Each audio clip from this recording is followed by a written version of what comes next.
Our church celebrates the feast day of St Patapios. The following are some details of his life and works. Patapios was born in a thriving city of Thebes in Egypt and spent the early years of his life in urban upper-class pursuits, which he was to abandon as a young man in answer to an irresistible call to the service of Jesus Christ. Unaware of what lay in store for him, he wandered into the desert wasteland with nothing to sustain or shelter him but an abiding faith, which was borne out in the first miracle of his life, by managing to survive the first few days until he was to know the way of the desert, and by finding nourishment where none seemed to exist on the arid earth. The problem of survival, which had to be overcome by the poor in urban centres, was one which Patapios seemed to overcome in a manner known but to him and to God, as the weeks grew to months, which turned to years, in which he contemplated, prayed, and most certainly periodically fasted in a life totally given over to the Saviour. When he finally emerged from seclusion, the first human beings he had seen in years stood in awe at a figure that seemed not to have walked out of the desert sands, but to have floated down on unseen wings from the kingdom of heaven. He had a serenity as reassuring as the scriptures he had mastered, and the magnetism forged on the anvil of an asceticism from which he appeared to possess the wisdom of the ages. The one or two people who came to listen to a true man of God, after which crowds amassed because, in the course of his ministrations, there were the ailing who found themselves cured by the touch of his hand. The rare gift of Patapios was not to be restricted to the outer regions of the Byzantine Empire,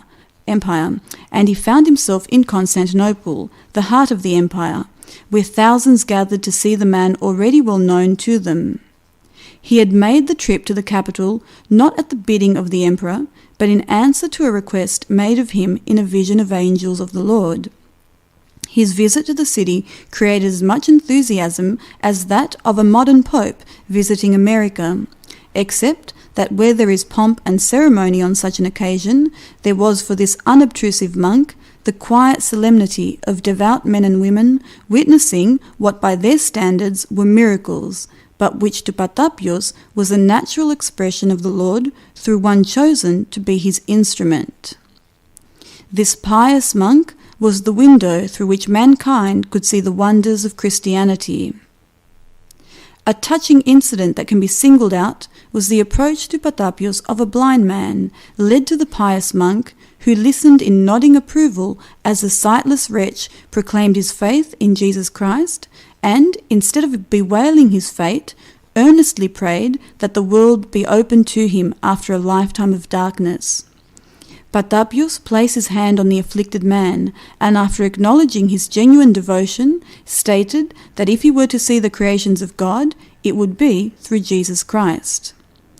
The blind man's sight was restored, and he walked away thanking the Lord, not the monk, who vanished in the crowd.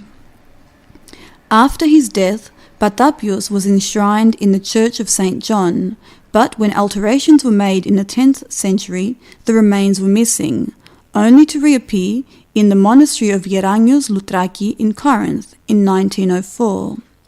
Adjoining this monastery, a nunnery was built in 1953, an adjunct to the shrine of the patron of the blind.